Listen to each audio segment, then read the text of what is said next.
President, Better Living at Sears Technologies. He's an expert in that too. And he's also done he's also certified leadership coach.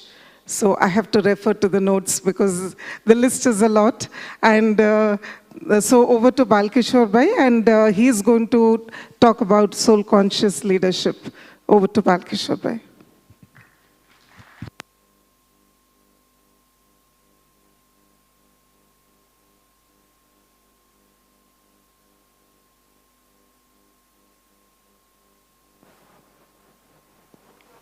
Om Shanti. Everybody hear me? Very good. And are you continuing your easy busyness? Yes? Very good. So we'll start.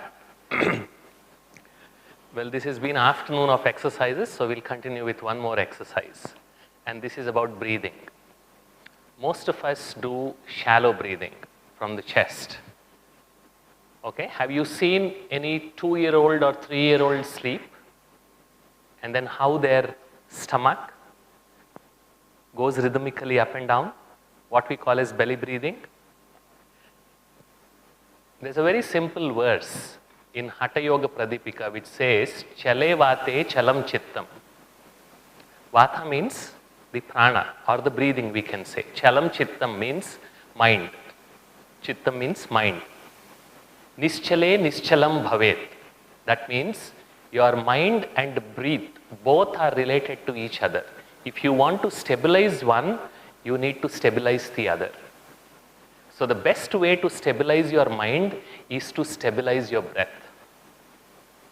And breathing, thinking, aging, all the three are very closely related with each other. What are the three? Breathing, thinking, aging. Have you seen in your family those who think a lot and get stressed, their hair turns gray a lot early and then they start looking old more than their age, more than their chronological age? Have you observed that? Because the faster you breathe, the faster your metabolic clock runs and the faster you age. That is why it's called as pranayama. There are two definitions. Ayama, one is to control. Ayama means to change your perspective. And the prana is through your breath, the life force that we just talked about in the previous session. So shall we practice that? Just observe and then try. Initially, if you are not able to do it, it's okay, because it needs a little bit of practice. You need to sit straight first. Have your back well supported. Don't fold your arms. Don't fold your legs. Don't fold them. Keep them like this on your thighs. And when you're breathing in, your stomach muscles should expand. Okay, if you want, you can just put your hand lightly on your stomach and then check.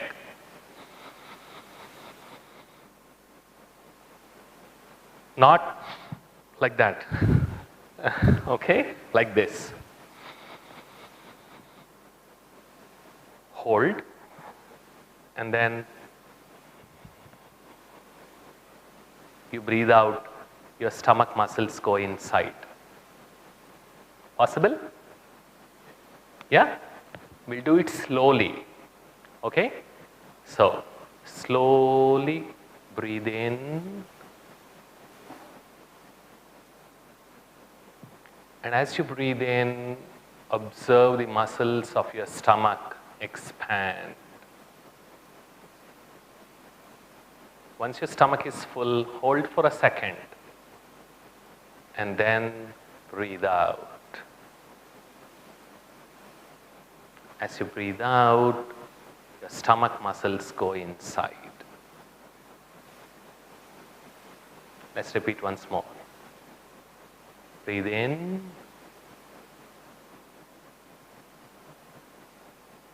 Hold. And breathe out.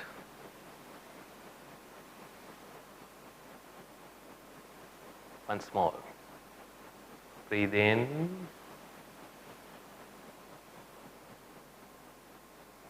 Hold. Breathe out.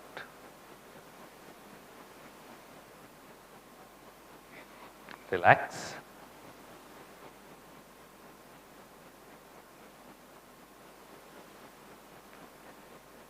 This is one simple exercise you can take from here. Before you start every meeting, is it possible for you to join the meeting 90 seconds before? Just 90 seconds. Is it possible? And can you practice this? And do you see how you feel relaxed when you start focusing on your belly and then how the breathing is happening? Were you thinking about your dinner? Not yet. Were you thinking about anything else, or you were able to bring your focus and feel relaxed? How many of you felt that?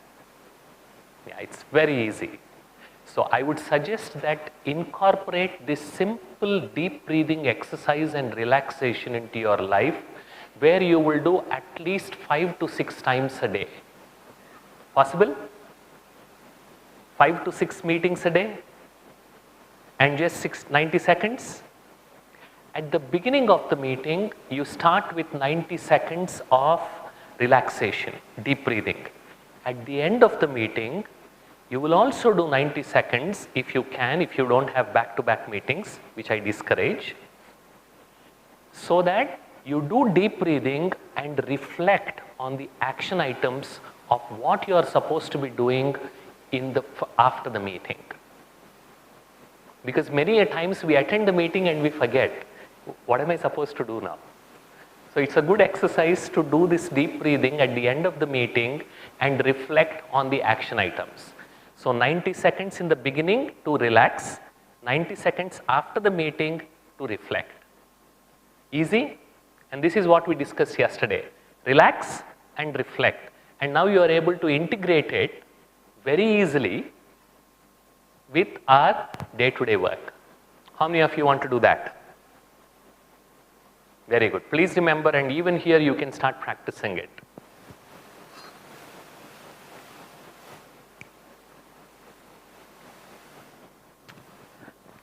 Okay.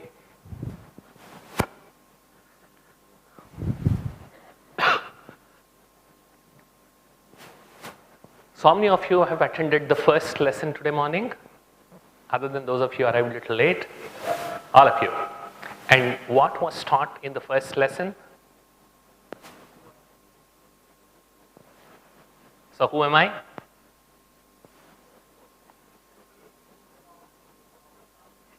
Who am I? Louder. Powerful soul. Peaceful soul. Happy soul. Fantastic. And pure soul. Very good. And loving soul. Beautiful. And knowledgeable soul. Fantastic. Blissful soul. Very beautiful. Not just in Mount Abu, even at home.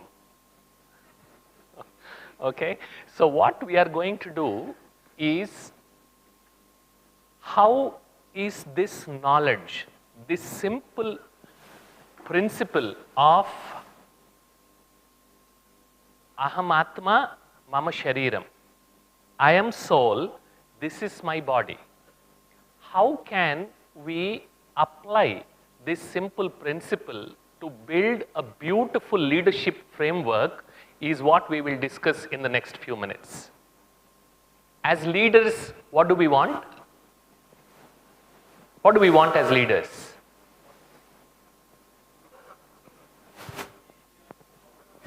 Outcome, very good. And for that outcome, what are some of the key characteristics? Yes, you want your people motivated, happy, yes, and aligned, very good, aligned, and engaged, very good, and yes, and for all these, you need to set an example as a leader. You should be able to do all this. So today we will explore how this aspect of soul consciousness, how me understanding that I am a soul, not this body, what impact it has on even our professional life. Ready for that? And this is what we call as applied spirituality. how do I apply that? Yes, Bala, wonderful. You ask us to go to the Brahma Kumaris Meditation Center. I go there, I do the meditation, I go back to office. How do I apply? It's again the same old me. So how do I integrate this knowledge into my day-to-day life? So the first, we are going to talk about a very simple framework.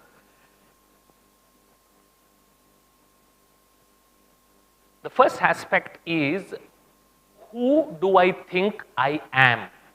Smriti comes from the Sanskrit word smara, means that which repeats.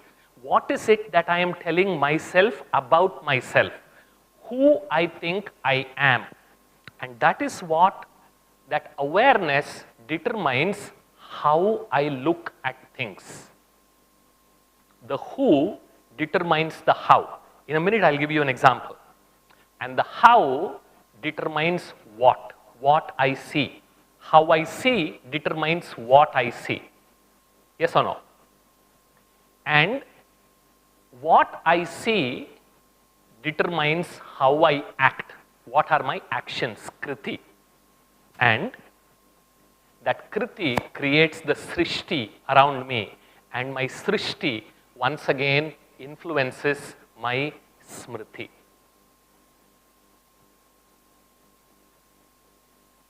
A lot of problems in today's world, including the climate change aspects that we discussed, they focus only on kriti and trying to change the srishti.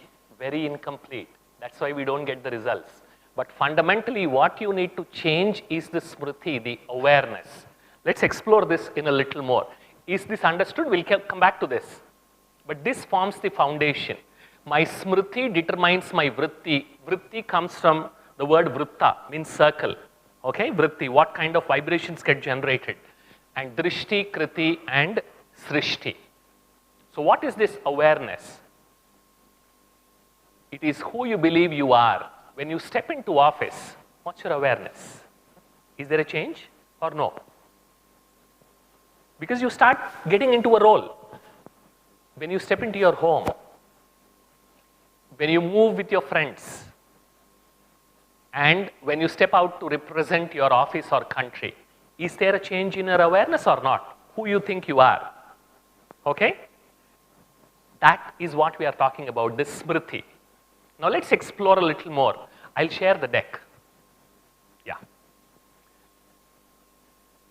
The reason why we are talking about this awareness is it's often unconscious and also very, very subtle.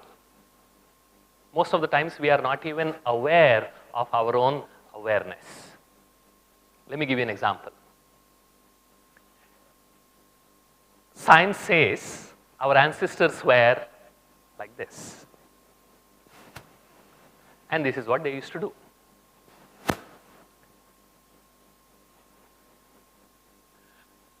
But the religion says our ancestors were like this.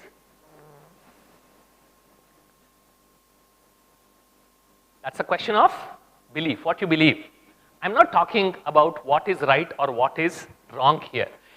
I am fundamentally an ape with basal instincts, and my nature is to fight and win, because that is when I will be able to survive. So if your awareness is that I am an ape, I am an animal, aren't these the kind of thoughts that we get? And with that awareness, what do I say? In order to get along with others, I must suppress those basal emotions. I am like this only, Bala. You blame my ancestors. Don't ask me to calm down. Ye Brahma Kumaris, ye Shanti, ye kya hai? Anger is natural. Don't suppress it. Keep expressing it. Keep shouting it. Because my awareness is, this is where I come from. Instead, if my awareness is, I am fundamentally divine and my nature is peace, love and joy. If this is what I believe, this is what gets into my awareness, then I must emerge and express these latent qualities through introspection and meditation. I'm not talking about what is right, what is wrong. Absolutely not. We will not get into that debate at all.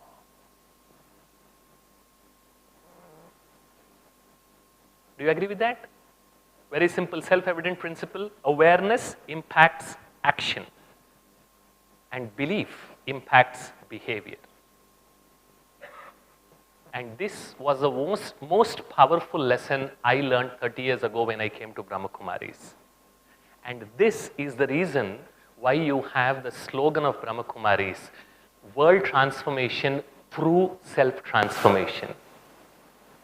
When my awareness of who I am changes, when my smriti changes, my vritti changes. When my vritti changes, my drishti changes. When my drishti changes, my kriti changes. When my kriti changes, srishti automatically changes. Now you see the circle? And why going reverse never works? Why I need to change myself first before I start expecting others around me to change?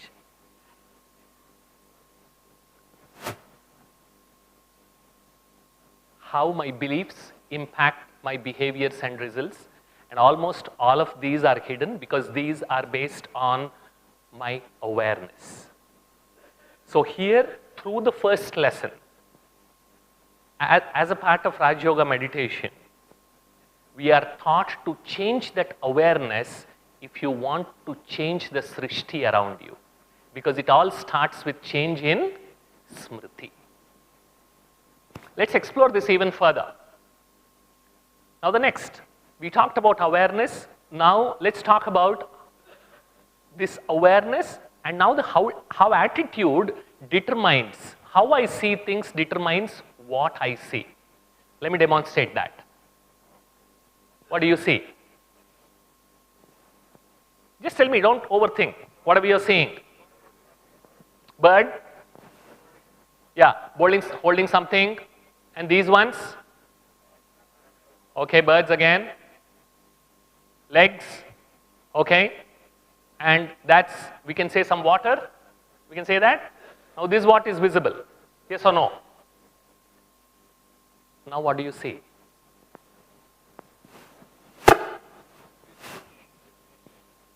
You see a fish, you see a boat, you see a couple of trees, you see some tents, and then now the water which was here, it's gone there. Okay? I haven't changed a single pixel in the picture. Is there a fish here? Is there a bird here? Is there a tree here? Is there a leg here? You will say yes and no, because it depends on how you look at things. Now this is the next most important principle that you learn from Brahma Kumaris. When I change the way I look at things, the things I look at change. Please make a note.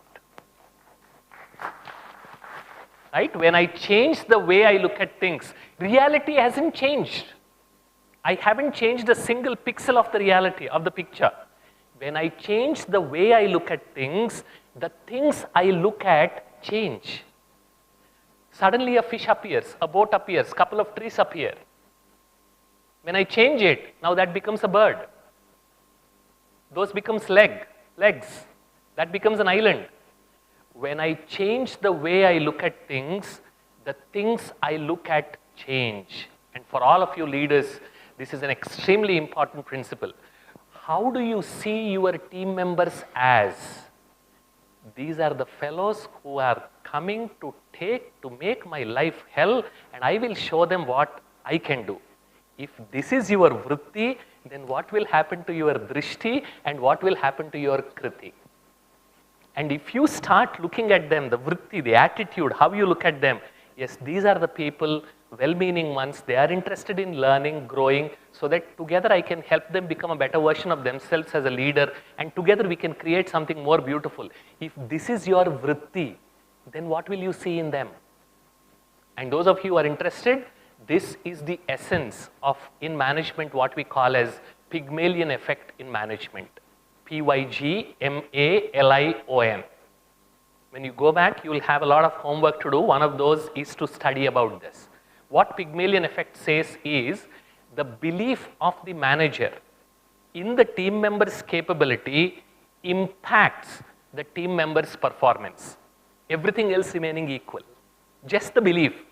If I think my team members are good, then I will start looking for what is good in them.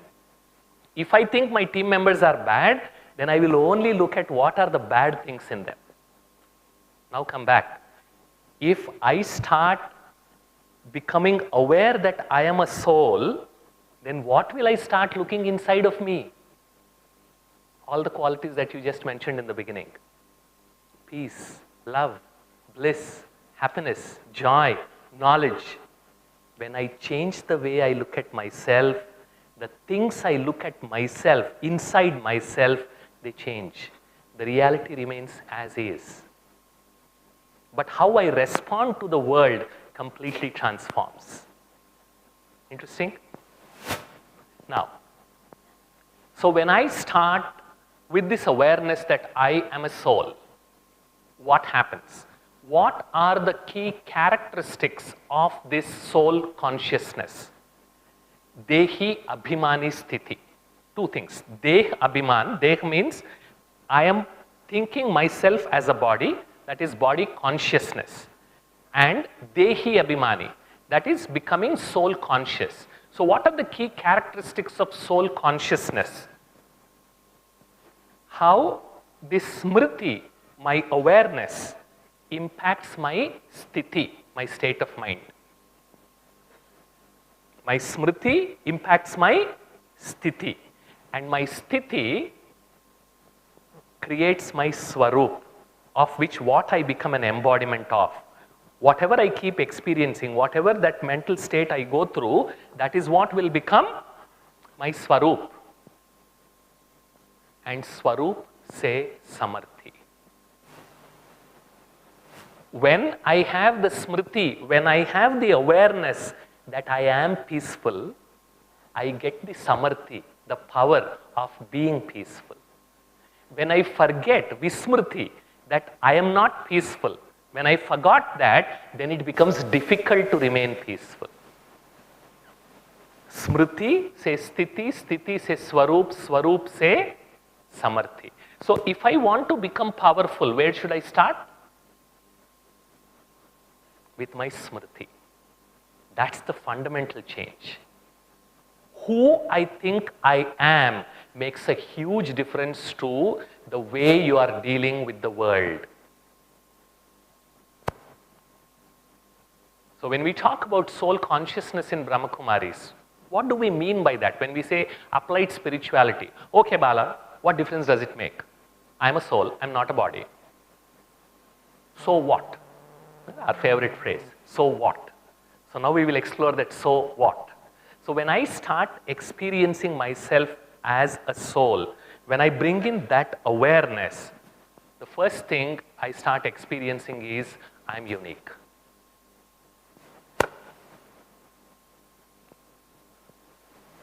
And the second is I'm equal. I'm not same. There are two different things. Third, I'm valuable. Because I am an embodiment of all those virtues. I am master. I'm not a victim. I am creator, not the created. I am the creator. And each one of these we will explore in a lot more detail. I am capable and powerful. Change in smriti. I am eternal. And I am connected. And I am light. Very simple. If I say you are unique, will you stand up and say, absolutely nonsense, Bala, I'm a copycat? Will anyone say that? Will anyone say that? If I say you are a master, will you stand up and say, you haven't seen me at all, I am a slave. I was a slave, I am a slave, I will always be a slave. Will you say that? So if you go through each one of these, if I say you are valuable, will you say, I am absolutely useless? I am good for nothing, idiot, fit for nothing. Will you say that? Because deep inside, if you tell this to yourself, will you start agreeing with them or you start rejecting them?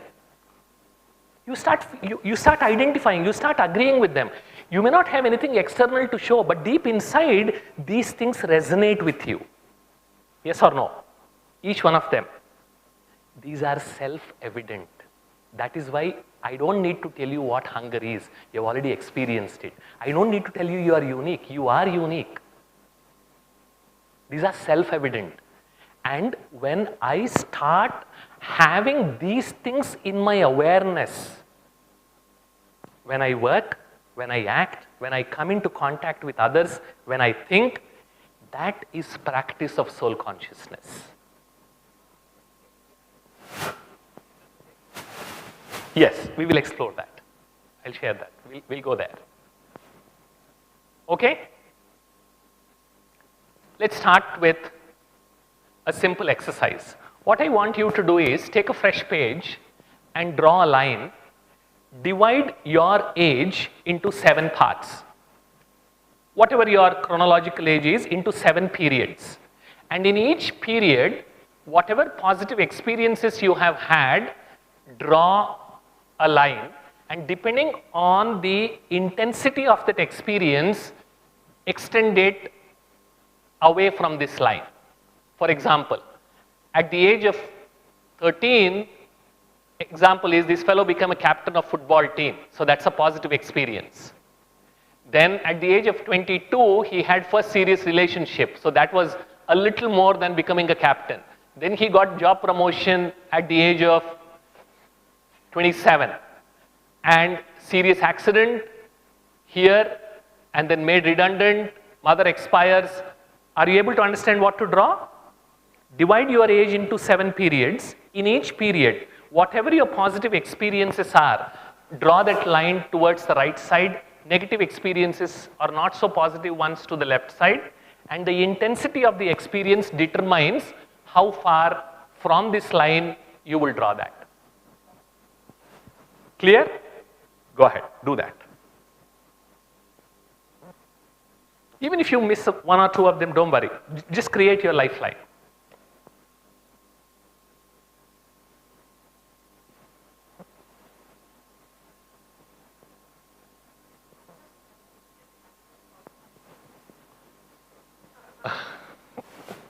So you understood what you are supposed to be doing, so please do that. Let's not interpret this one. This is just an example.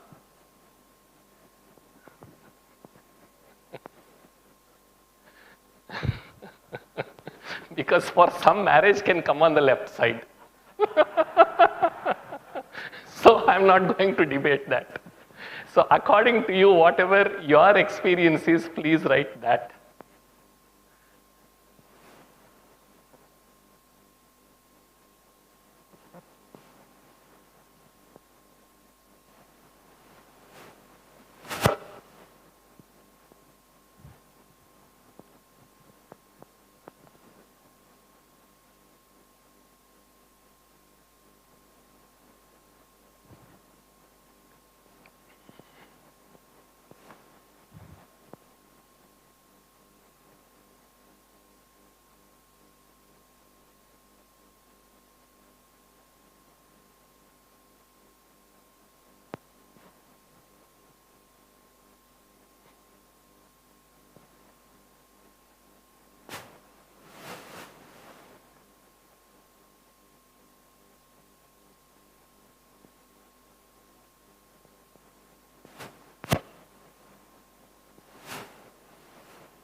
No, it's your life.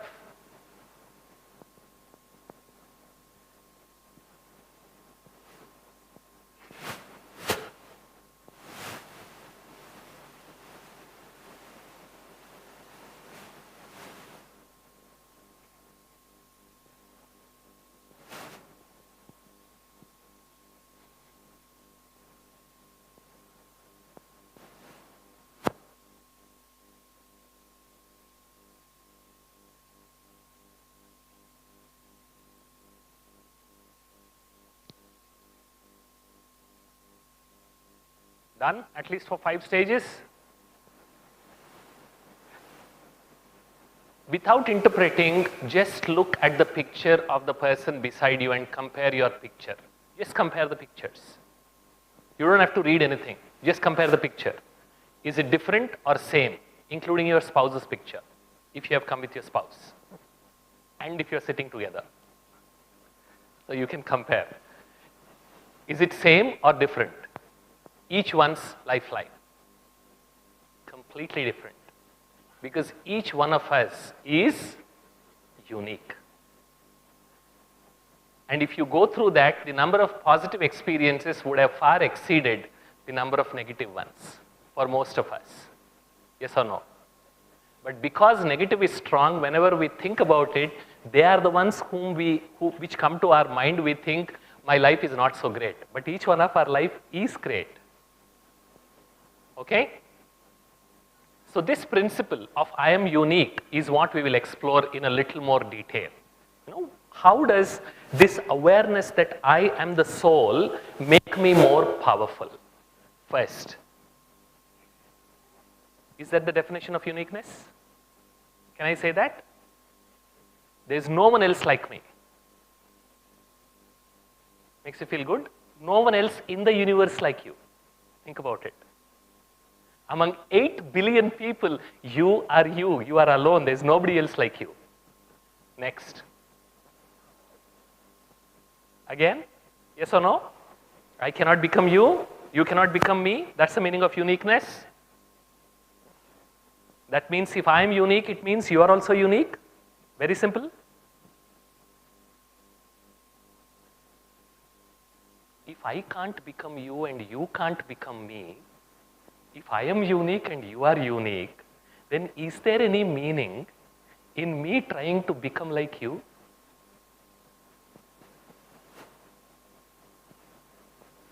So if I get this awareness that I am unique, then I will stop being someone else and I start accepting myself as I am. That is the first big change of the shift in awareness. When I change the way I look at things, the things I look at change. Because I can never become you, can I? Whoever that is, I can never become like that person. It can even be my parent, or my son, or my colleague, or my peer.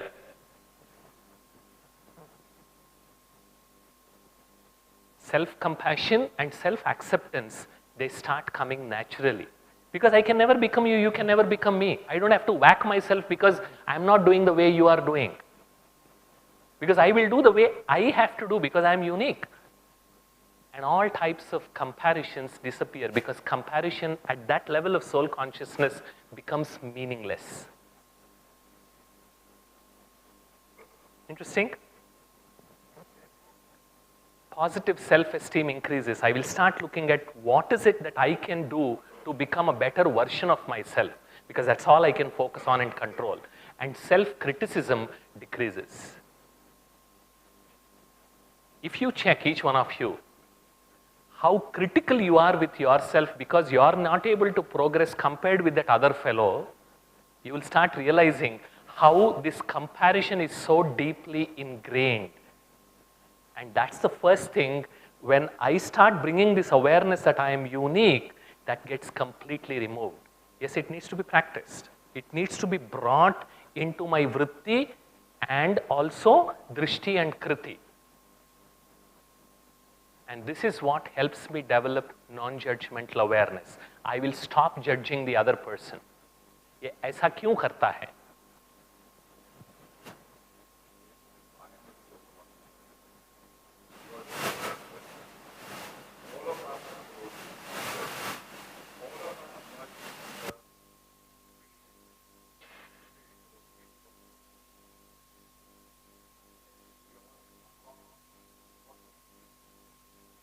Here, very good question.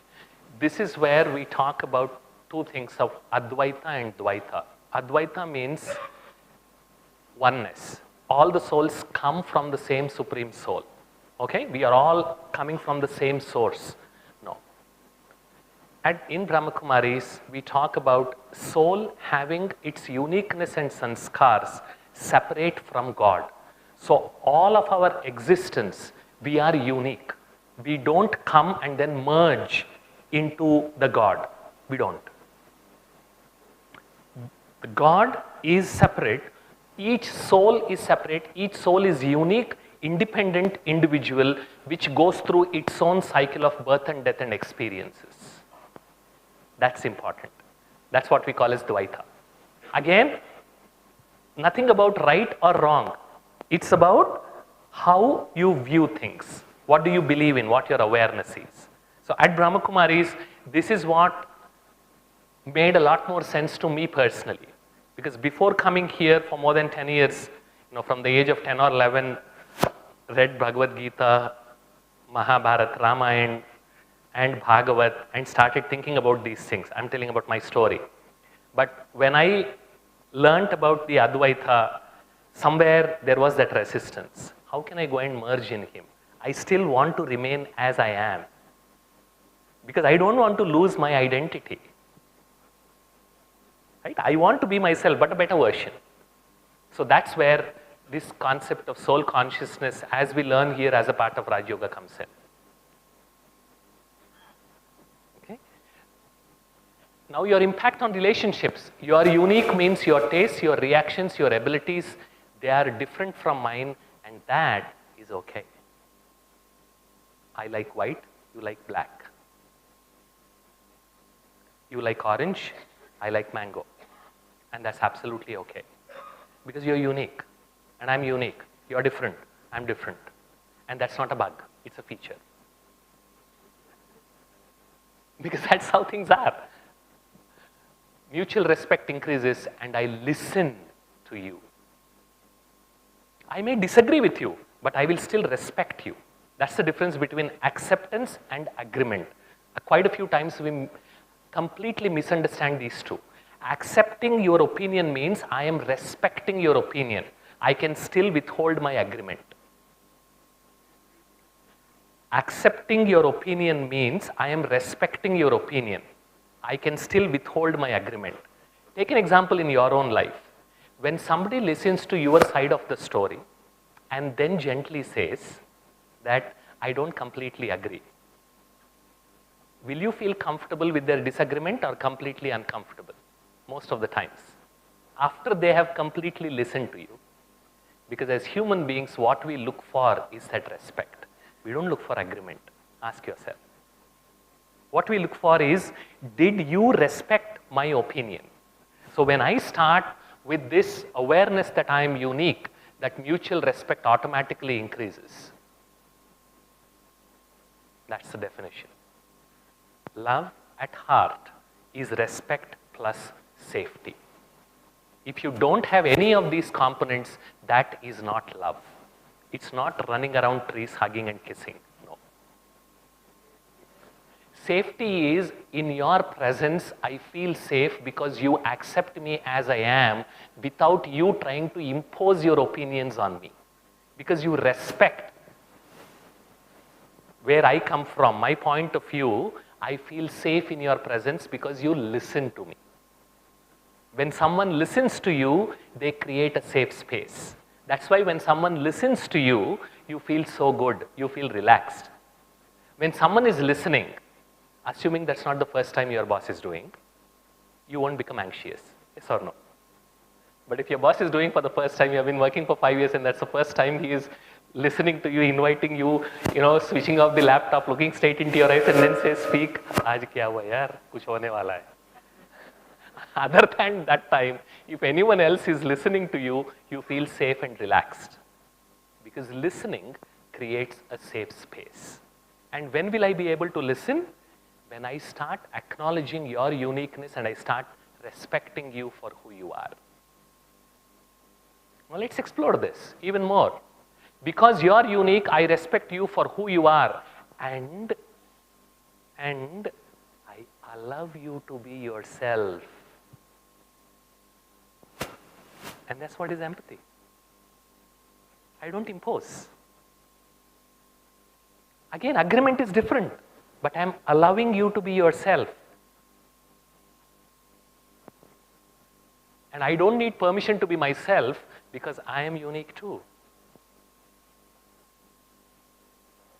All of these with just that one simple principle of I am unique, which is self-evident. Let's explore even further. Most of the interpersonal conflicts disappear because you need not like what I like and I need not like what you like, and that is okay. Interesting thing about conflict resolution. As a coach, when people bring in their conflicts, I want you to reflect on this. Conflict is never about the other person. It's always about me. You know how? I have a conflict with you because you are coming late to office. You are happy coming late to office. It is me who is having a problem with you coming late to office. So I am creating the conflict. You are not.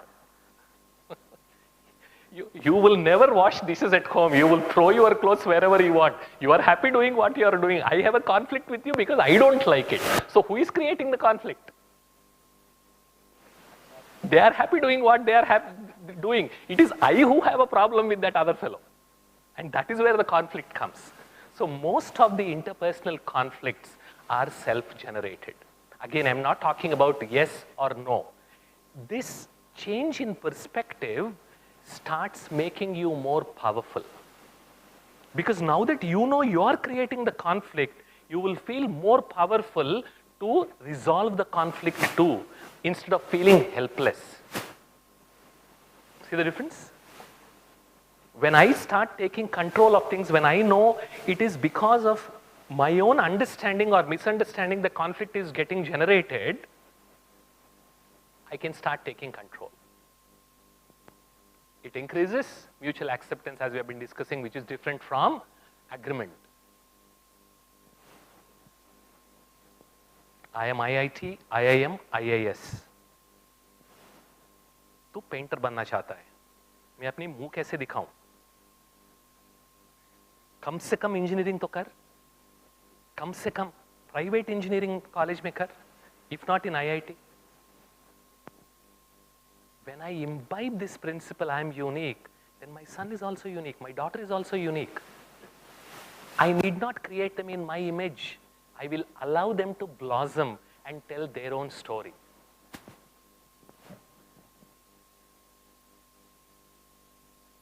Okay.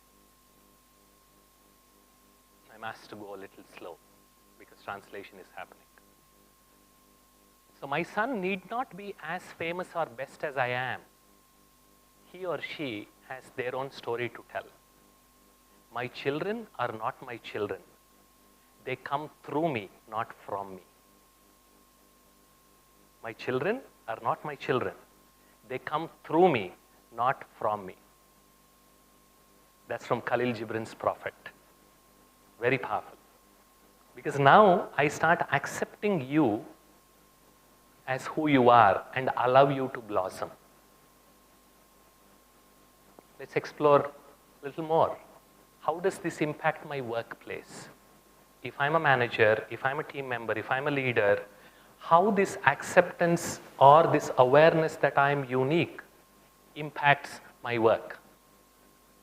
Every team member is respected as they are.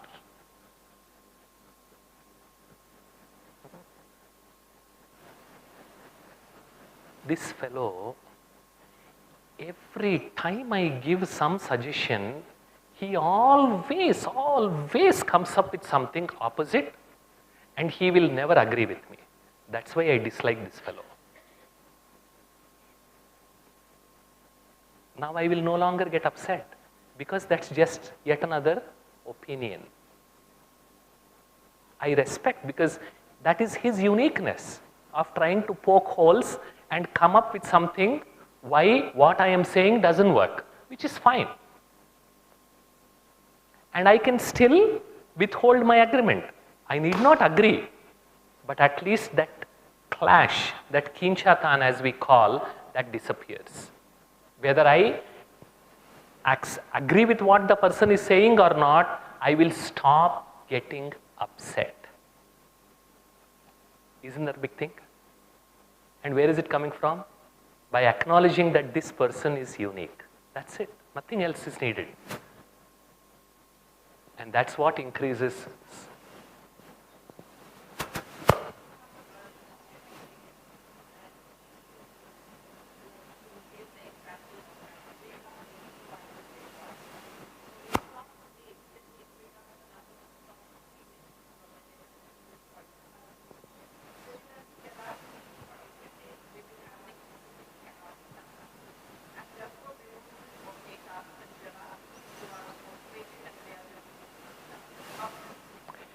Yes, very good question.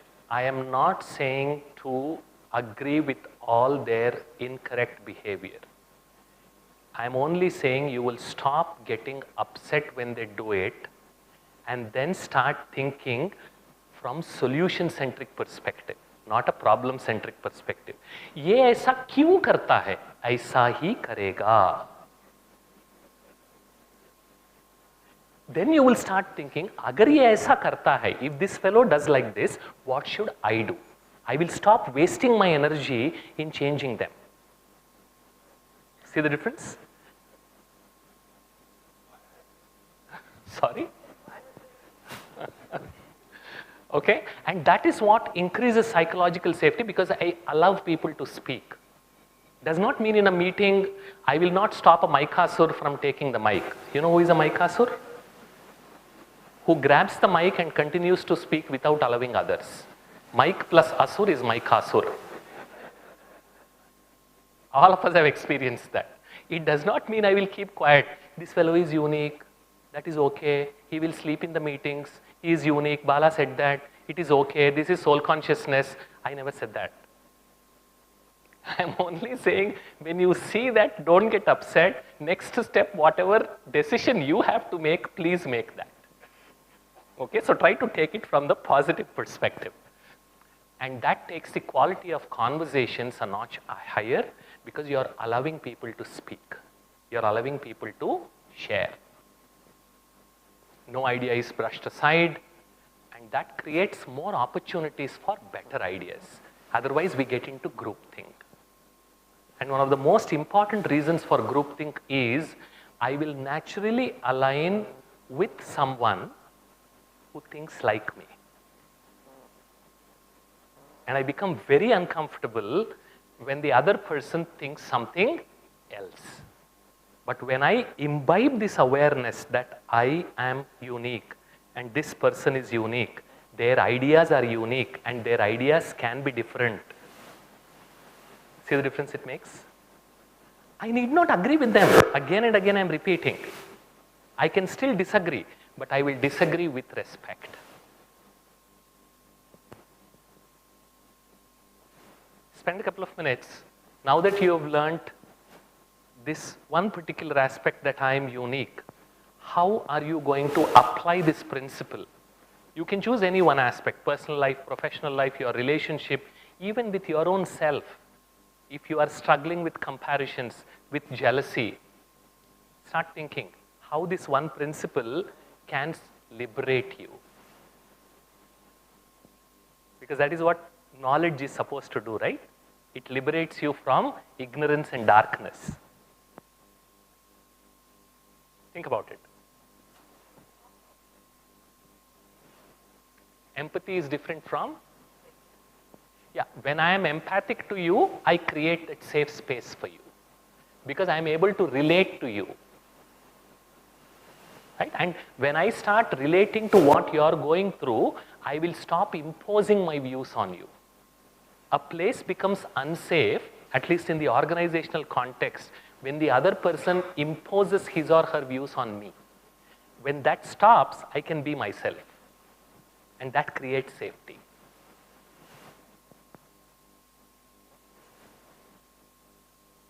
I can just sit back, close your eyes, and think about just one aspect, just this principle, one principle where you can apply in one aspect of your life, not many.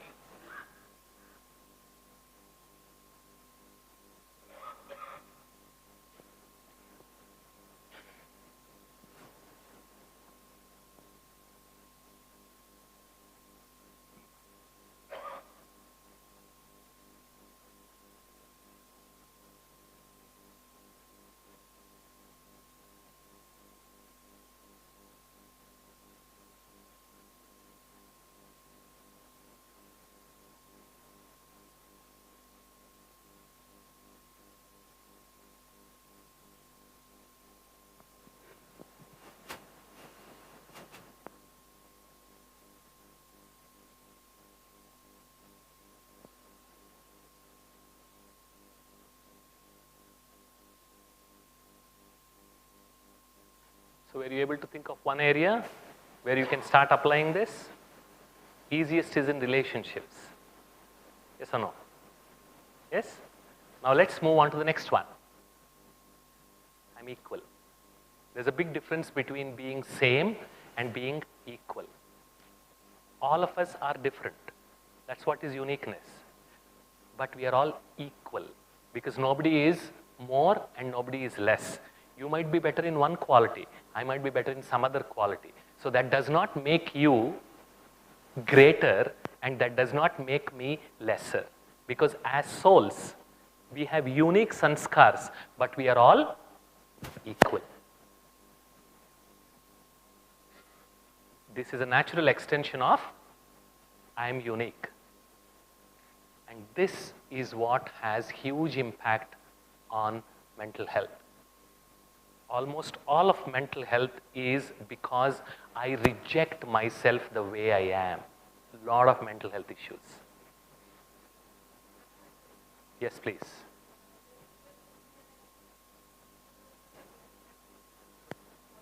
Yes.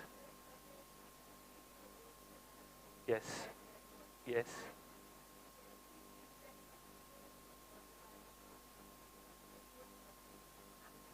Yes. Absolutely. Where is your focus? I can become a better version of myself by imbibing those qualities if this is your perspective. अगर ये आपकी वृत्ति है, attitude है, no, you are growing because you want to become a better version. You want to learn. Instead, there is a better way. I can never become like this. ये क्या भगवान ने क्या बना दिया इनको? So every time you see them, you are berating yourself. That is comparison. But when you are looking towards them with a desire to learn and grow, you are not comparing, you are imbibing. They have, I don't have, and you stop there. That's comparison. See the difference? So when I start appreciating and I also try to become like them, am I improving or am I not? No, that is again subtle comparison. Every time you bring in somebody else into your consciousness, that puts pressure. But when your focus is on yourself, that will never create any pressure. And that's a good signal. Thanks for bringing it up. Whenever there is a pressure, it means subtly I am comparing. If I am enjoying my journey, then there is no comparison. As a human being, I deserve same kind of respect like anyone else. It eliminates all artificial disparities created based on body consciousness, color, religion, gender, nationality, n number of things that we divide ourselves on. Next, write about yourself. All the positive qualities you have. I'm telling you, you have. Start writing.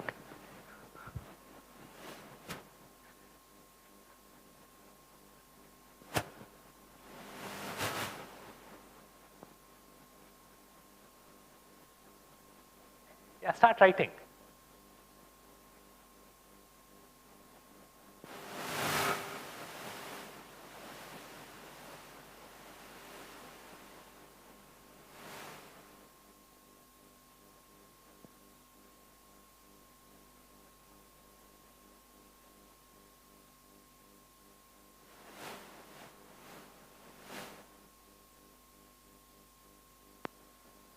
Start each one of your sentences with I am, I have, not just some adjectives.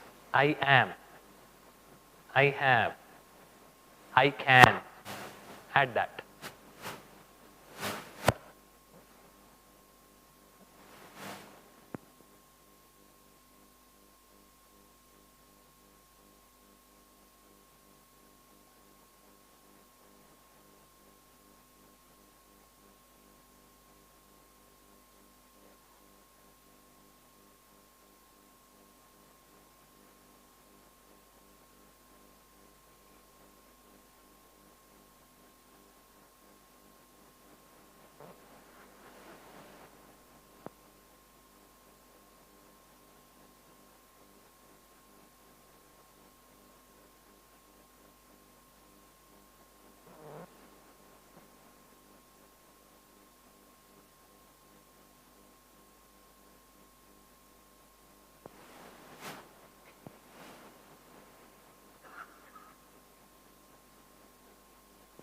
Don't think everyone does this. There is nothing special about me, so why should I write it? No. You just learned you're unique. If you're doing it, write it. The others may or may not be doing it. Don't worry about it.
Did each one of you write at least 5 qualities? Yes? So now you can get up, choose someone whom you don't know and share with them what positive qualities you have. It's just positive qualities. You don't have to hesitate because each one of us is unique. We just learned. Let's apply that. So speak with someone whom you don't know. Share. Yeah, you can move around. If you want, you can get up, move around. Share with someone whom you don't know. And listen to their positive qualities.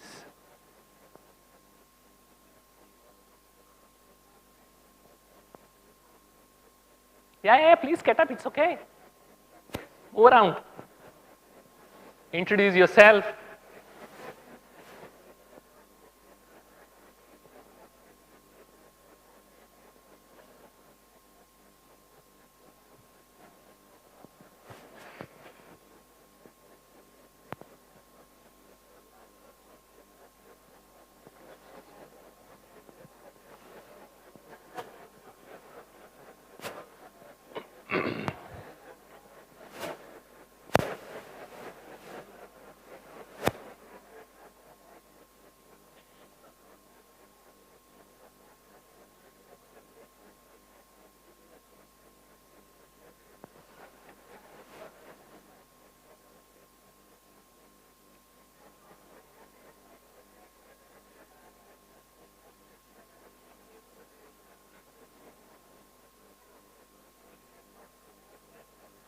Okay? Yeah, you can please come back to your positions.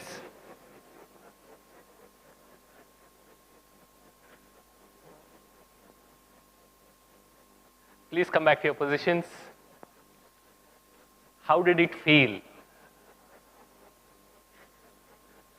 Did any one of you feel embarrassed? No, right? That's why it's called positive. You see, when you share your qualities with them and they share their positive qualities, you see the kind of environment that comes in and the kind of joy that comes out. Even when they are talking about their positive qualities, you don't feel sad, bad, mad. You feel good. And you're also sharing your own positive qualities. That's why it's called positive, because it adds something to our life. It adds something to our life. Good. The next one, I am the master. Go ahead. What are the qualities of a master? Sorry? You get the task done. The first thing that comes as a master is task. Okay, very good. I get it. Next. Goal oriented. सारे leaders हैं मैं भूल गया. अच्छा और? Sorry? Visionary. Knowledge about the subject. Excellent. That's when you call as a master. Solution oriented. Fantastic. Taking the ownership. You can? Guide. Very good. Responsibility. Good listener. Acceptance. Accountability, determination, teamwork. What are the other qualities of a master? Yes, sister. Kind, very good. And determination, yes. Confidence. Maturity, yes. People oriented, yes. 1 second. Ownership.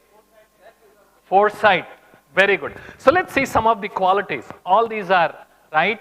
Capable, confident, independent, fearless, hope, positivity, and motivation. Does it cover the qualities of a master? Yes? Sorry? Absolutely. That's why you call yourself a master. Now the opposite qualities.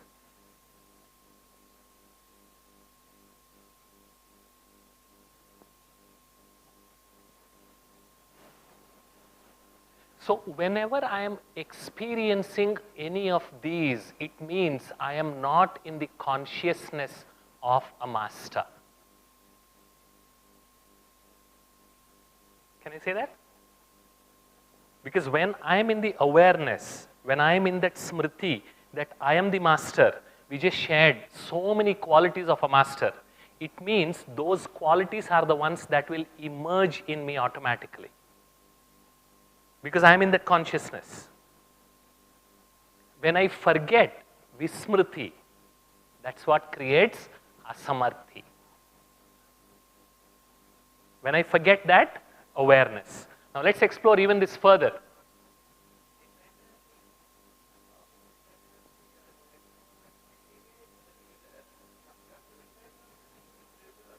No. That is not. That's a part of your role.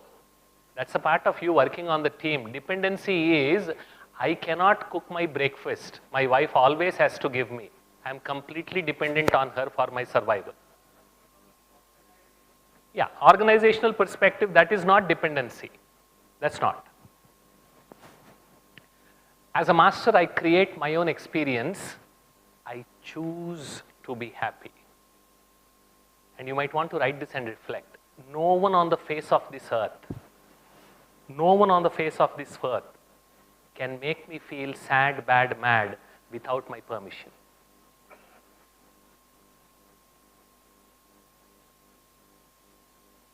No one on the face of this earth can make me feel sad, bad, or mad without my permission.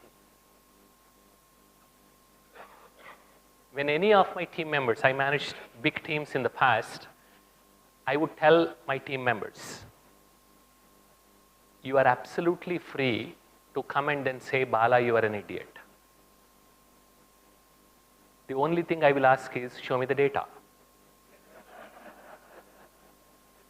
Otherwise, it's your opinion and you are entitled to have your opinion and I am entitled to disagree with it. No hard feelings. When you say I am an idiot, unconsciously I am agreeing with it. That is why whatever you said is able to generate that pain in me. Because I forgot that I am a master and I can make a decision to reject your opinion of me. That's the consciousness of a master. I take control of my own emotions, my own feelings, my own thoughts, my own decisions. And I am so selfish that you can never make me unhappy or peaceless.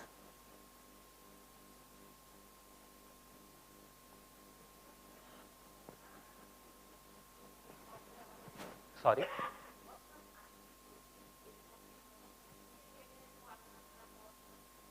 I didn't understand. Can you please, like a, behaving like an idiot. Okay. No. That means fundamentally that awareness that you are having is incorrect about yourself. Here we are assuming that you don't have all those issues, you are capable enough, you are a leader, and now you want to become better from good. All this knowledge is meant to help you become better from good. But if that is not there fundamentally, and as you said, you are an idiot, then the logic that you apply is something else. Yeah. Absolutely. Absolutely. Then I take the ownership of that. When somebody points out, I will evaluate. I will use my decision making power as a master.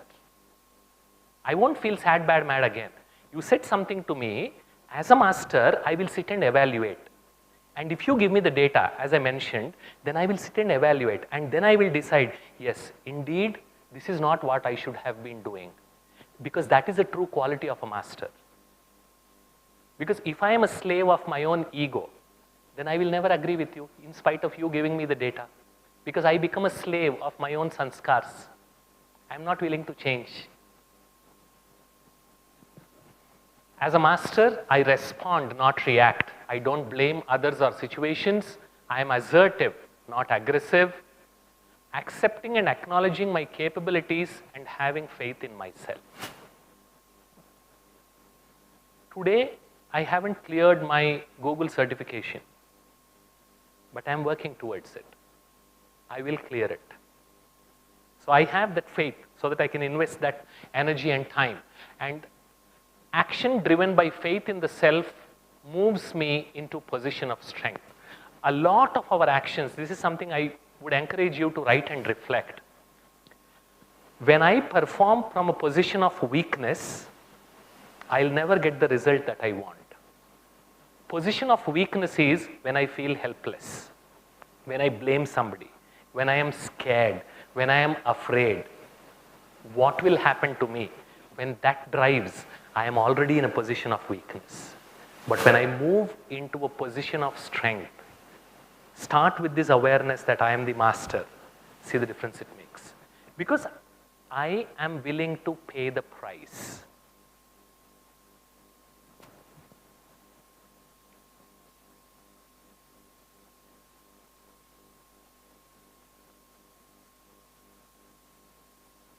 See that? That's the key part. That's where comparison comes. So when I am the master, I acknowledge, I accept, and when I club that with uniqueness, nothing to feel bad about. You are a first ranker, I am a second ranker. Last time I got 80 marks, this time I got 85. Good. I'm improving. I will continue to improve. I'm happy for you because you got 95. Good for you. I acknowledge without feeling intimidated because I'm operating from a position of strength.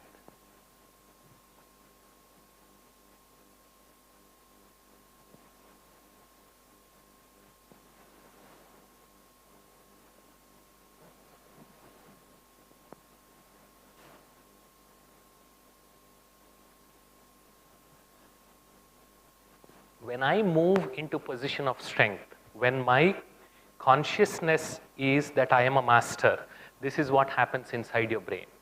This is the prefrontal cortex, this part, the thinking brain, what we call. Okay?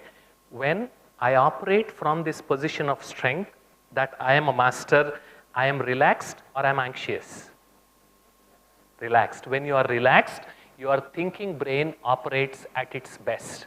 And the emotional center of your brain, the amygdala, is controlled. It is under the control of thinking brain. But when I operate from a position of weakness, when I think that I am not the master, this is what happens to your brain. Practically, my ability, my decision-making ability goes out of the window. There is very little blood circulation, practically. Okay, physically also, the blood circulation to my thinking brain reduces. And amygdala becomes overactive, the emotional center of the brain. That's why it is said, when you are happy, don't promise. When you are angry, don't respond. When you are sad, don't decide. Because practically the neural real estate that is required for me to make a proper decision is absent. So when you start moving from this position of weakness to position of strength, that can be achieved by just changing your smriti in that state. By changing my smriti does not mean I will become successful or suddenly I will get more marks. No, that's not my point. But I am able to face the situation without feeling sad, bad, mad. So if you are not a master, you can never operate at full potential. That doubt will continue to eat you from inside. Take a simple example. I am preparing for this session. I can prepare like a master or I can prepare like not a master. I won't use the other name, it doesn't sound good. Okay? If I am preparing like a master, I will focus on what I have to deliver. आप सुनेंगे या सोएंगे? Can I control? Will you listen or will you sleep? Will you participate or not participate? Can I control? But if I am not a master, I am always worried about what you are going to do. And that's unnecessarily going to stress me. And that will reduce the full energy that I can put in what I am doing, that is preparing for the session. So when I approach as a master, I will focus on my task, karmanyeva adhikaraste. Because my capability, my control is only on my task, not on the result. When will that come? With this consciousness, with this smriti that I am the master.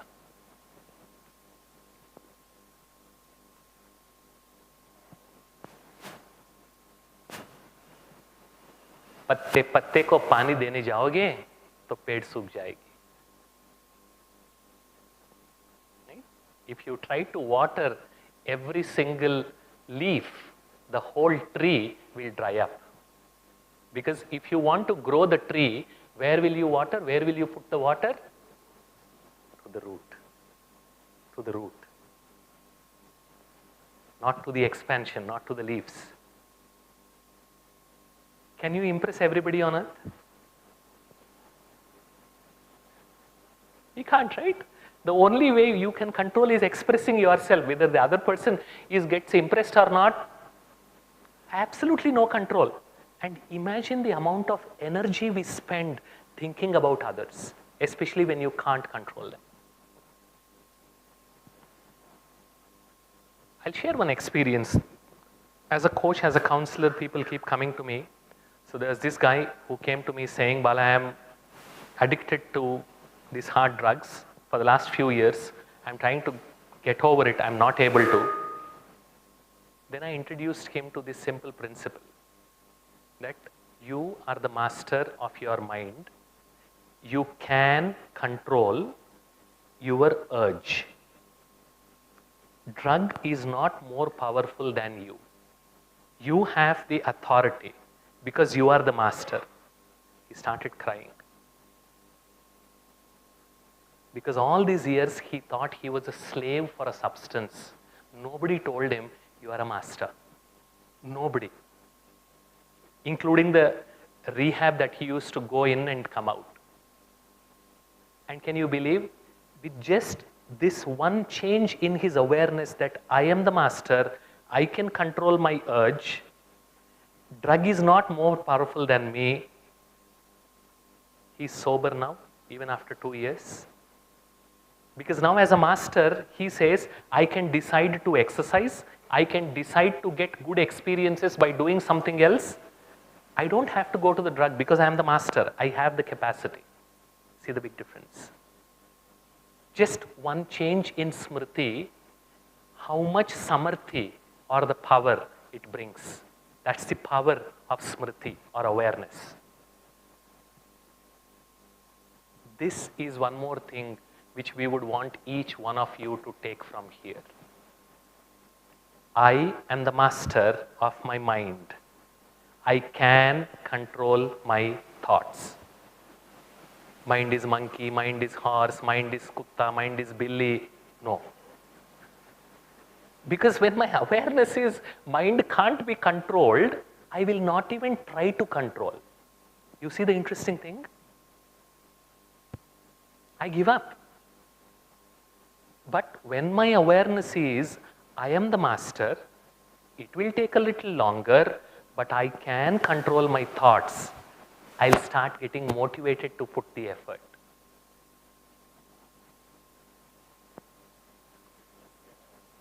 Yes, please.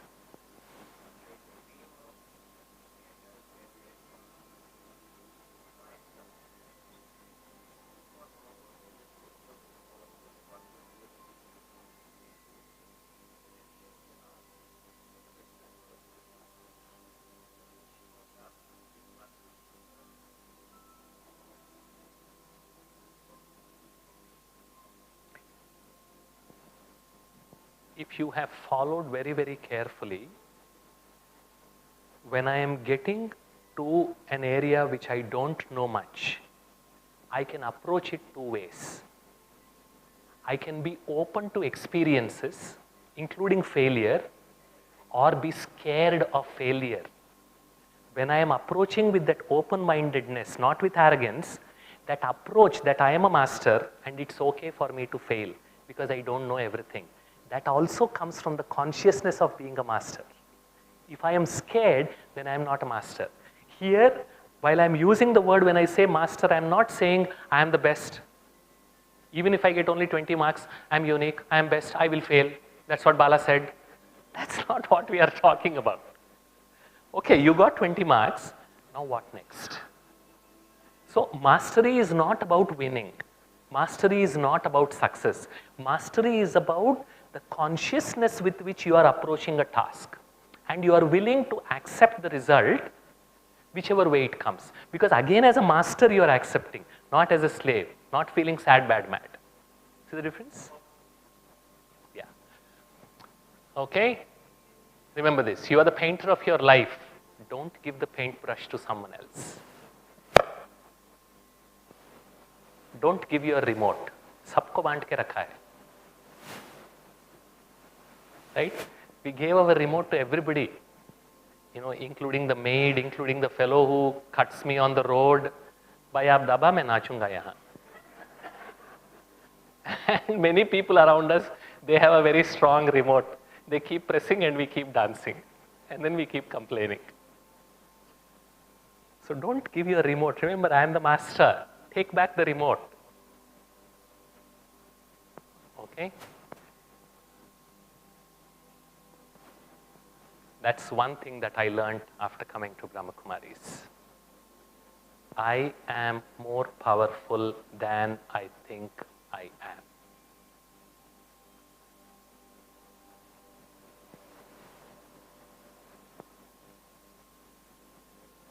You can measure my performance, but never my potential.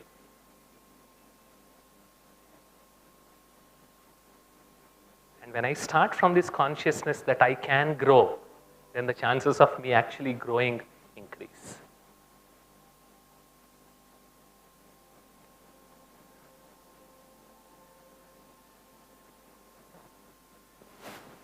This is very, very powerful.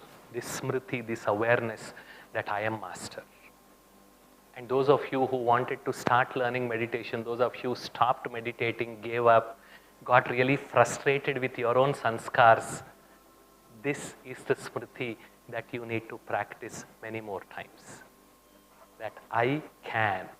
So what are those things which you hesitated to take up until now, which you can start trying and taking up with this new consciousness? Please sit back and reflect.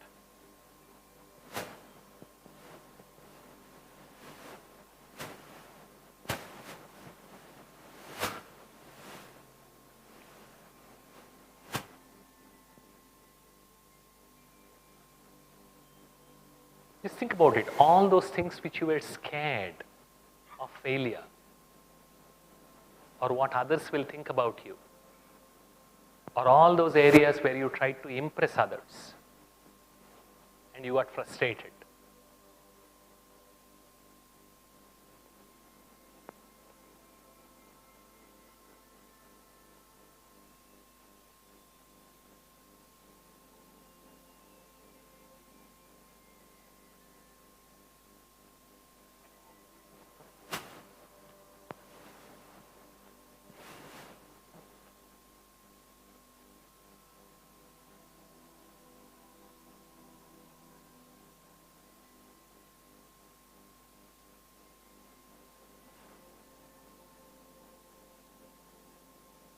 Did you get at least one thing that you can try with this consciousness of being a master?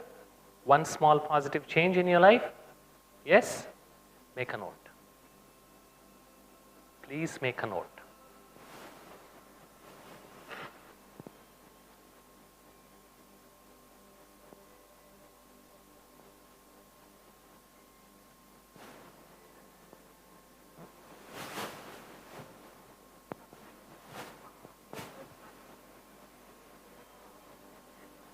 Yeah.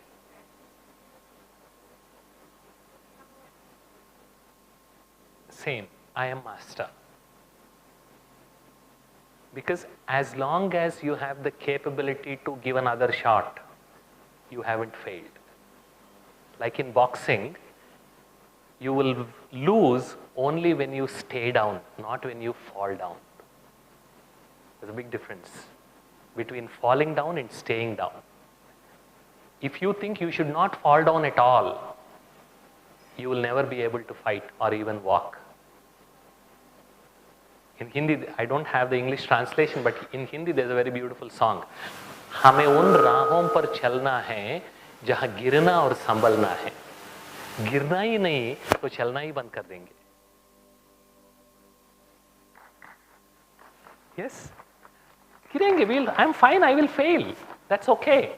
But if I always want to succeed, then I will stop trying. Because failure is a part of life. I will accept it as a master.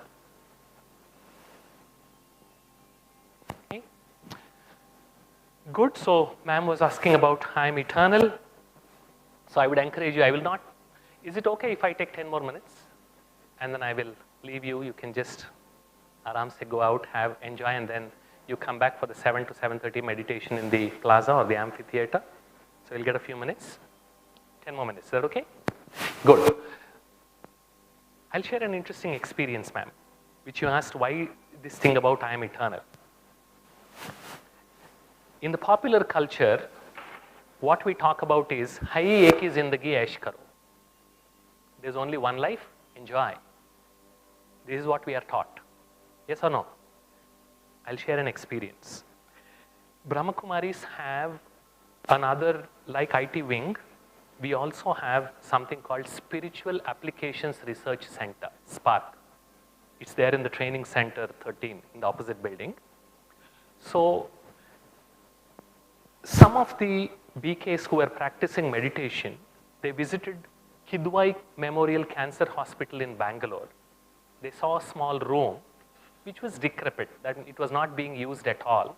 They cleaned it up and said, we would want to just come sit here and meditate. So every day they would go and meditate for an hour. And because this is cancer hospital, the caretakers, they were there for a much longer period, maybe a year, maybe 2 years, taking care of their loved ones.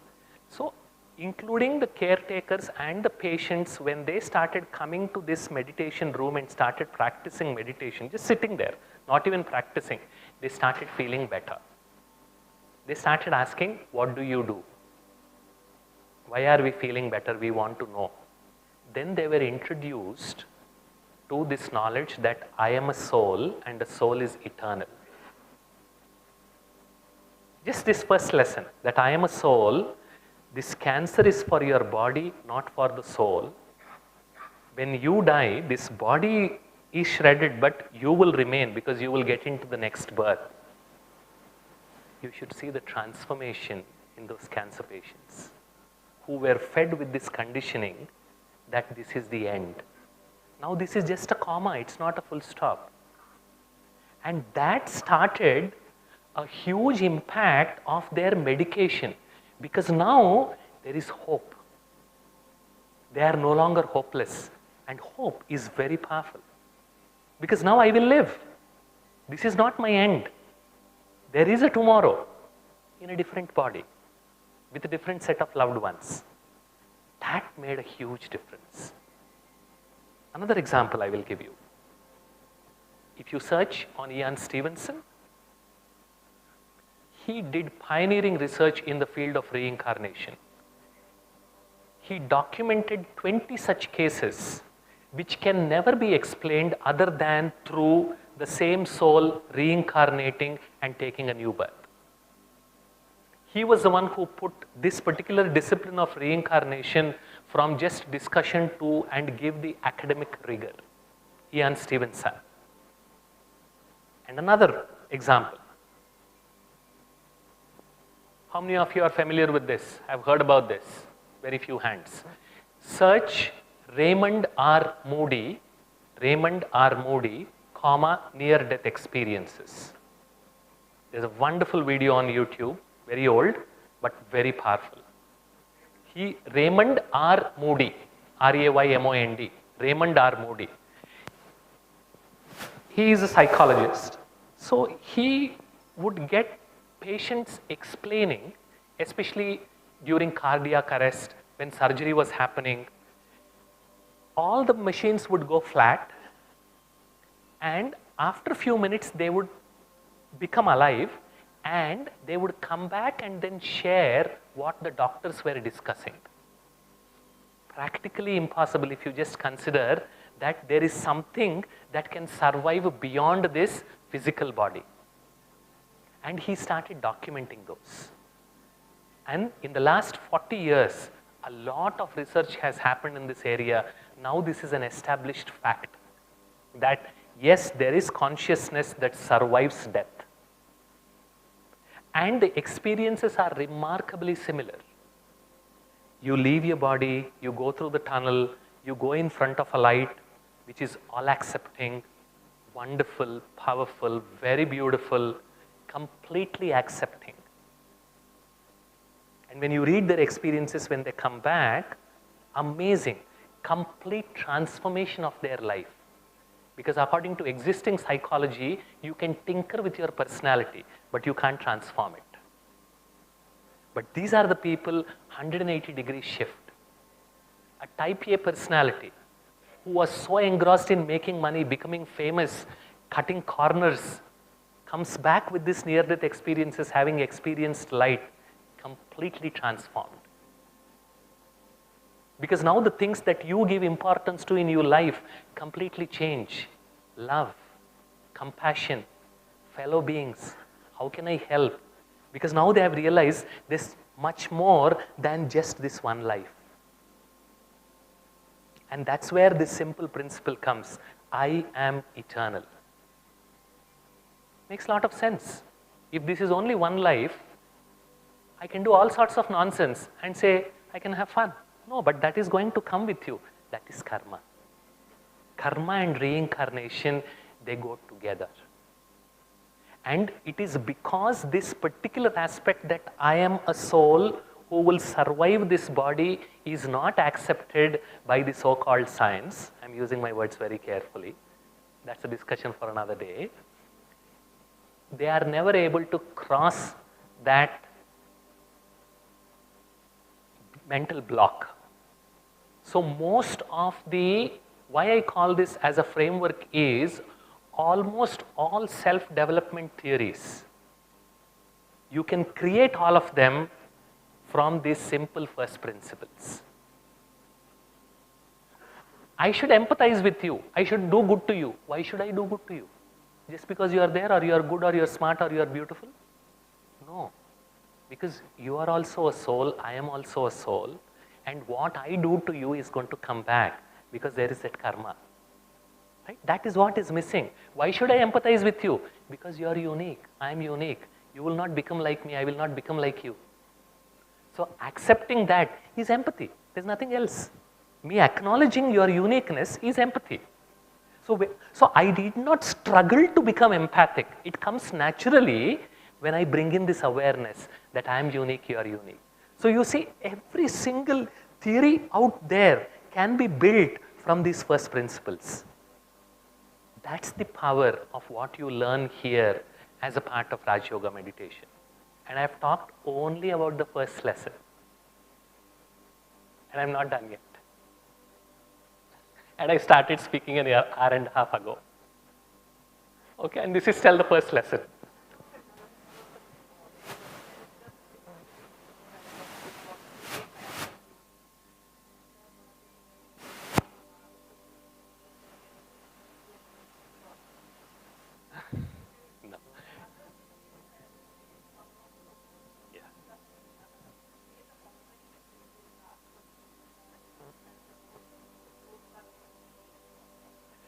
Good question. Hold that question. Day after tomorrow, you will get the answer. We will share with you because that is a part of the Raj Yoga course. And another beautiful thing is you can tell a theory if it makes sense or not, or if there is some truth in it, by just putting it to a test. Is it logically consistent or logically inconsistent? One very good test you can put any theory to. If the principles that are taught are clashing with each other and you have to go through hoops to say something, then that theory might not be true. But a theory that is simple, that is logically consistent, however different it might be to your conditioning, that might still be closer to truth because it's logically consistent. And that is what you will get from the 7 days Raj Yoga course, because each one builds on top of the other.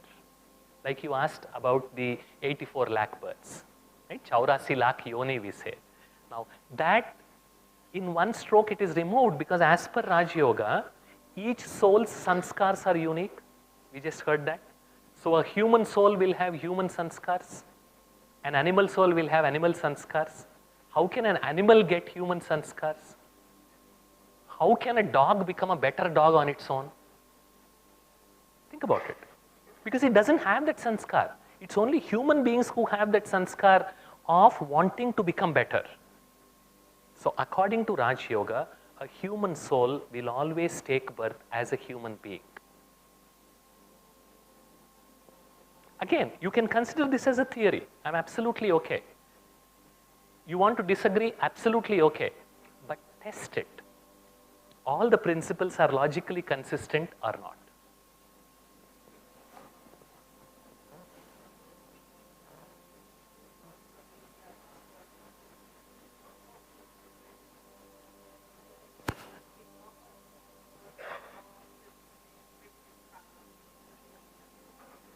Absolutely. The simple answer is, I don't know. Because I learn more about myself and the rest of the human beings than about animals in Raj Yoga, so I've never got a chance to think about those. So let me be honest. Okay?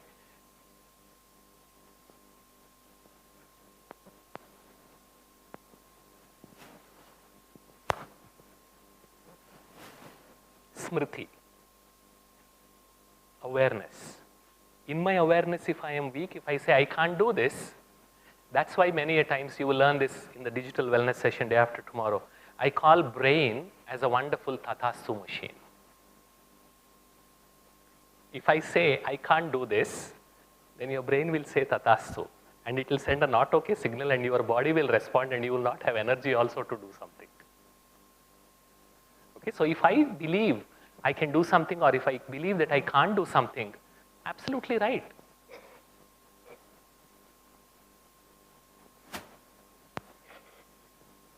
I'm a soul, I'm a point of light, and this is another beautiful thing I learned in Brahma Kumaris. You will never get this anywhere else outside.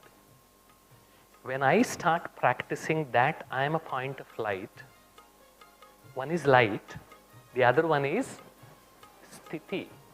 That is, my state of mind also becomes light, not heavy. And that's what we call it as double light. Sthiti means my state of mind. We say, right, I'm feeling very heavy today. Yes or no? Okay? When you are stressed, when you are thinking too much negative, when you are worried, you say, I'm feeling very heavy here. Doesn't mean that you are carrying some weight, but when you smile, when you play with the kids, when somebody cracks a joke, when you are happy, you feel light. That's the light I'm talking about here. And the easiest way to reach that light is this light. Because this body is heavy. Yes or no? So when my consciousness is trapped in this body, like the body, my sthiti also becomes heavy. I start comparing, I start contrasting, I start fighting. But when I say that I am light, I bring in that awareness, suddenly you see all these things, they just disappear. And we talked about those principles. And that is the double light. Swarup is light, Swarup, okay, who I am, what I am experiencing, that is light, and my state of mind, my sthiti also becomes light. Fascinating stuff. So that's the easiest way. And this is what in Raj Yoga we call it as detach. In every meditation that you have practiced, you must have heard this, which I will also do now, where visualize yourself as a point of light separate from the body. Right? That's the beginning. So how do you want to experience this when you go back to your homes? How can you take this even in your office, in your home, wherever you are, even in your flight, in your bus? How do you practice this double light? Watch.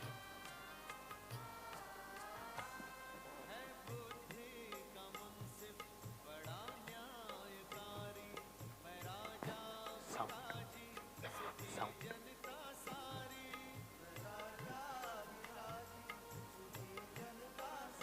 So how do you practice this soul consciousness?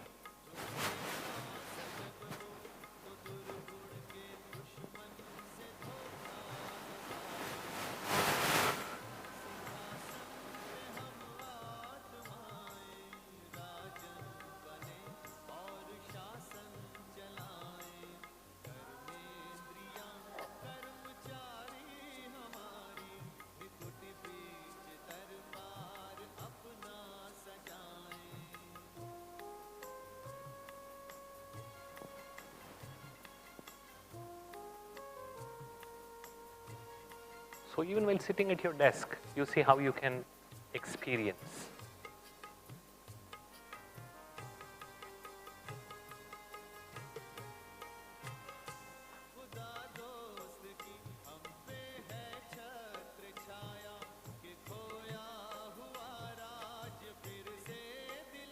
So when you start experiencing yourself as a being of light, automatically you will experience that relaxation. Because you will start thinking less, you will start thinking slow. Swarup be light or sthiti be light.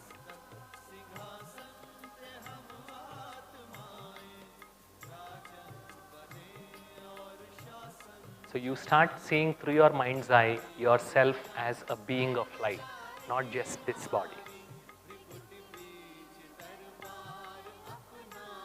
Okay? Now let me summarize. Can you say loud?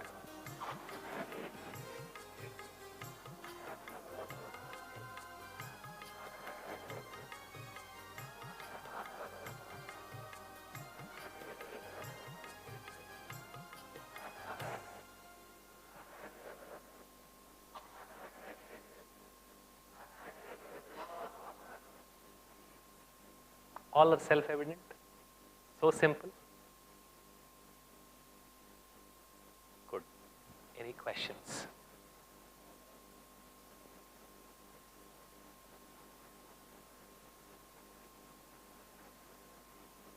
If me considering this is going to empower me, make me a better version of myself, help improve my relationships, and help make my life more happy, maybe this is true. Yes? Wonderful. So shall we sit in that practice? A couple of minutes and then we take a break? Good. And this is what promotes, this is what most of the leaders, as you said, you're looking for. And where do you get all this? From those first principles. As simple as that.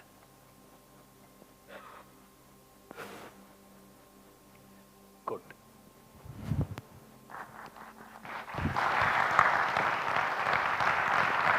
Thank you.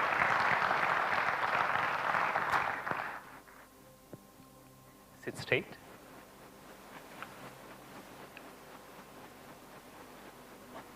Have your back well supported. Don't fold your arms, don't fold your legs.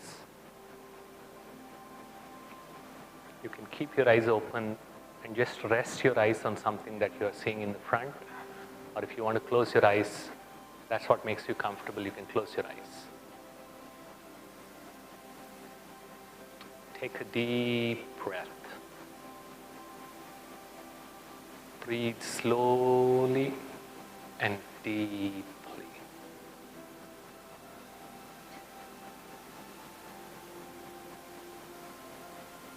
As you breathe in, observe the muscles of your stomach expand.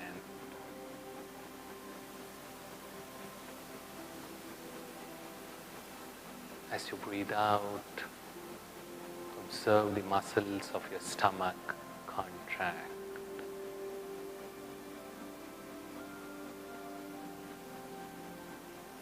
Breathe slowly and deeply.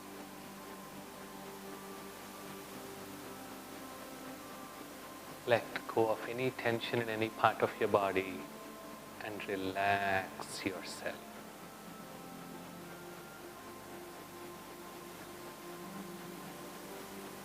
Even if your mind goes elsewhere, as a master, acknowledge the thought, ignore it, and gently bring your attention back to your breathing.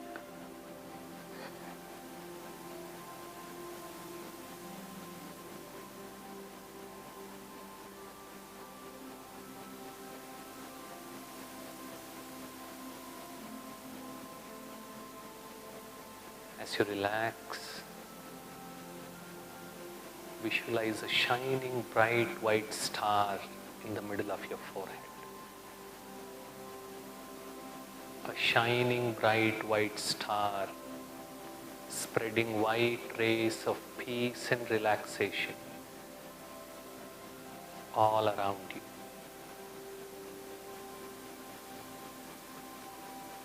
This is me. Ahamatma mama shariram.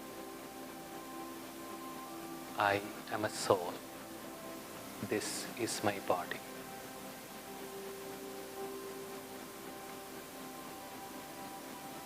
I am a point of light. I am unique.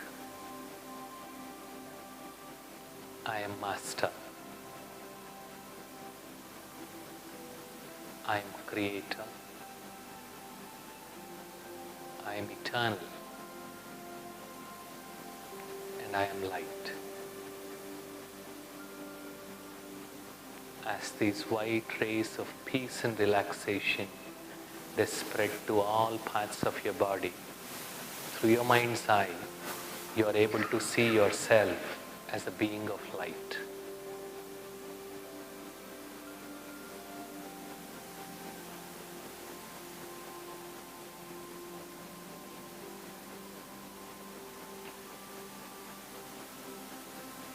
I am peaceful. I am relaxed.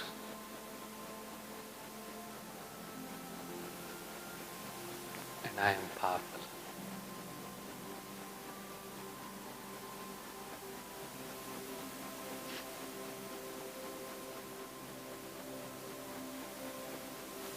Gently rub your palms and wipe your eyes.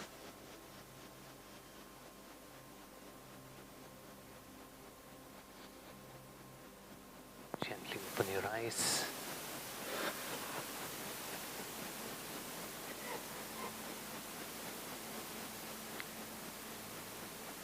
I would encourage you to take your notebook, go out, choose a corner, sit down for a few minutes, review what you have written, and then by 5 to 7, come to the plaza, which is just outside the room. We will do the meditation from 7 to 7:30, and then we'll go for dinner. Is that okay? Thank you.